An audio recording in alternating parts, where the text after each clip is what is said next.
Kami putra dan putri Indonesia. Mengaku berbangsa yang satu. Bangsa Indonesia. Tiga. Kami putra dan putri Indonesia. Menjunjung bahasa persatuan. Bahasa Indonesia.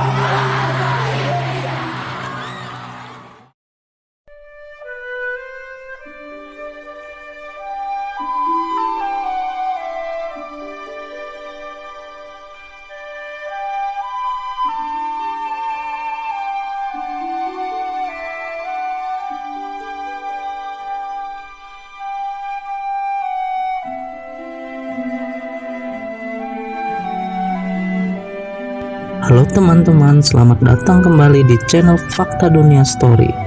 Channel ini membahas seputar sejarah dunia untuk dijadikan sumber media objek peristiwa dengan pengalaman penting manusia.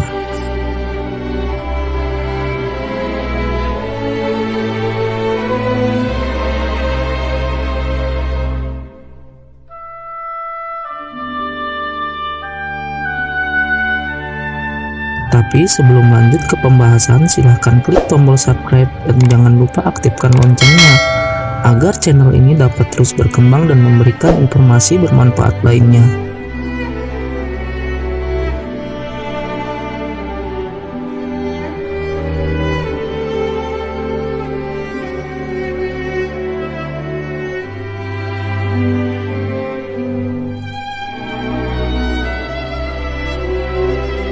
Bahasa Indonesia diturunkan dari bahasa Melayu yang menjadi warisan dari para leluhur kita.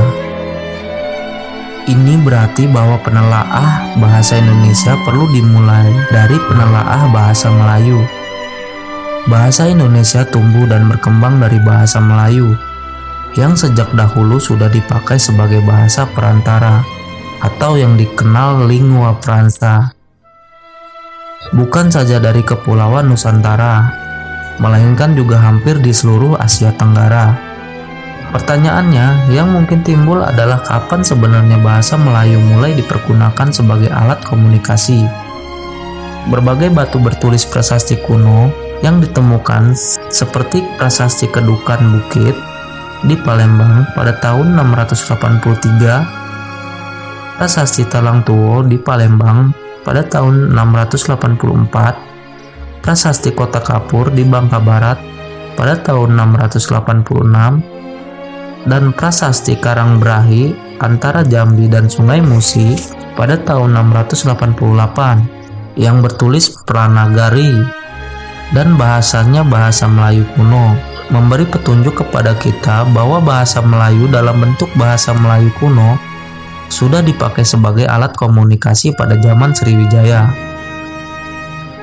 Prasasti-prasasti yang juga tertulis di dalam bahasa Melayu kuno terdapat di Jawa Tengah, yaitu prasasti Gandasuli pada tahun 832 dan di Bogor, prasasti Bogor pada tahun 942. Kedua prasasti di Pulau Jawa itu memperkuat pula dugaan kita bahwa bahasa Melayu kuno pada waktu itu tidak hanya dipakai di Pulau Sumatera, tetapi juga dipakai di Pulau Jawa.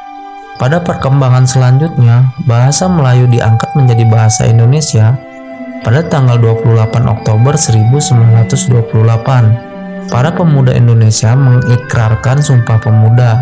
Naskah Putusan Kongres Pemuda Indonesia tahun 1928 itu berisi 3 butir kebulatan tekad.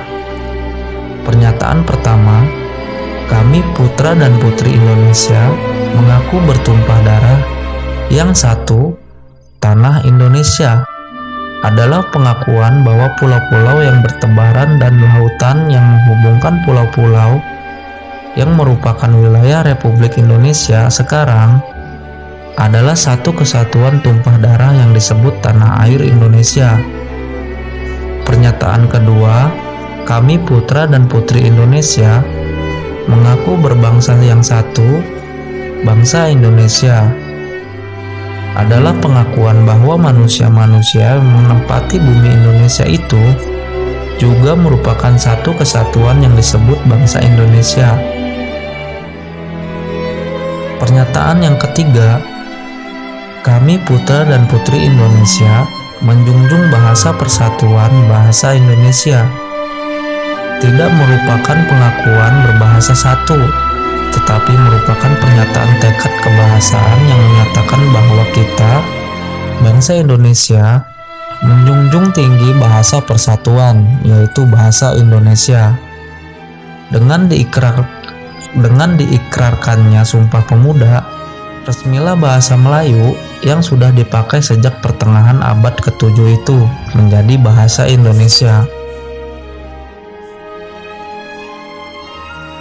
Dalam Kongres Bahasa Indonesia kedua yang diselenggarakan di Medan pada tahun 1954, diakui secara tegas bahwa bahasa Indonesia berdasarkan bahasa Melayu dan dilengkapi pada bagian yang perlu dengan unsur-unsur bahasa daerah dan bahasa asing. Keputusan yang demikian itu membuktikan bahwa bahasa Indonesia tidak sama dengan bahasa Melayu. Bahasa Indonesia adalah bahasa yang hanya dasarnya bahasa Melayu. Bahasa yang bentuk dan fungsinya tidak sama dengan bahasa Melayu. Bahasa Indonesia banyak mengambil kata dan istilah bahasa-bahasa daerah di Indonesia. Kata-kata dan istilah itu dimasukkan ke dalam bahasa Indonesia karena pada bahasa dasarnya kata atau istilah itu untuk memperkayanya. Cara pengambilan unsur-unsur bahasa daerah yang demikian itu atau diadopsi dan adaptasi memungkinkan budaya-budaya daerah yang diwadahi oleh kata atau istilah yang diserap oleh bahasa Indonesia. Muncullah dalam bahasa Indonesia kata atau istilah abon dari Sunda, nasi gudeg, ganyang, dan tuturi handayani dari Jawa, dan legong dari Bali. Dan kata atau istilah lainnya yang berasal dari bahasa daerah tertentu di Indonesia. Sejumlah kata atau istilah, khususnya kata atau istilah yang berkaitan dengan ilmu, teknologi, dan seni modern, diserap oleh bahasa Indonesia dari bahasa asing modern. Bahasa Indonesia banyak menyerap kata atau istilah, terutama dari bahasa Belanda dan bahasa Inggris. Adopsi dengan melalui proses adaptasi. Kata atau istilah tersebut masuk ke dalam kosakata atau istilah bahasa Indonesia. Demikianlah misalnya, masuk atau kata istilah dari bahasa Belanda, fakultas dan universitas, menjadi fakultas dan universitas dalam bahasa Indonesia. Kata atau istilah organization dan method dari bahasa Inggris menjadi organisasi dan metode dalam bahasa Indonesia. Tentunya banyak lagi contoh-contoh kata atau istilah, baik yang berasal dari bahasa daerah maupun berasal dari bahasa asing yang diserap oleh bahasa Indonesia. Wujud bahasa Indonesia adalah wujud persatuan unsur-unsur budaya daerah-daerah di Indonesia, dengan dilengkapi oleh wujud budaya internasional yang masuk melalui kata atau istilah yang diserap itu. Sebelum diangkat menjadi dasar bahasa Indonesia, bahasa Melayu telah menjadi lingua franca di Kepulauan Indonesia. Peran bahasa Melayu sebagai lingua franca di Indonesia telah diemban sejak bahasa Melayu menjadi bahasa resmi di Kerajaan Sriwijaya.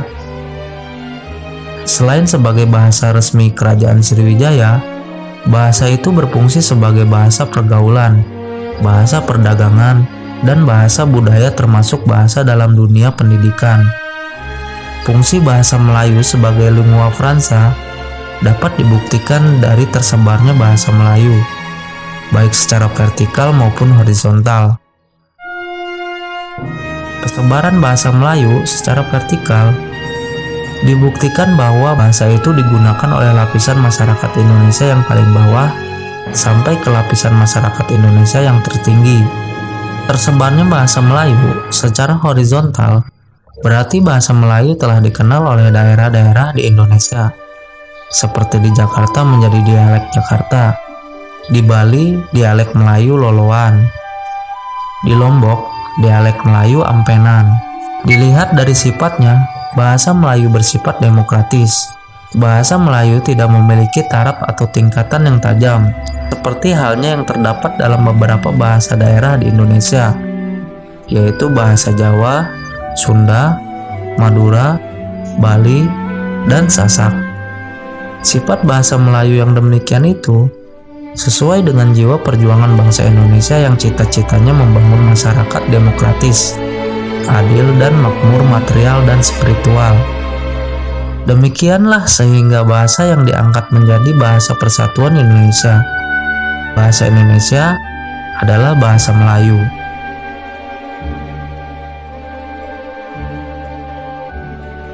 Semoga informasi ini bermanfaat untuk kita semua. Jika kalian suka dengan video ini, silahkan tekan like dan komen. Dan jika kalian menganggap video ini bermanfaat, silahkan bagikan video ini ke teman-teman terdekat Anda. Terima kasih telah menyaksikan video ini sampai selesai.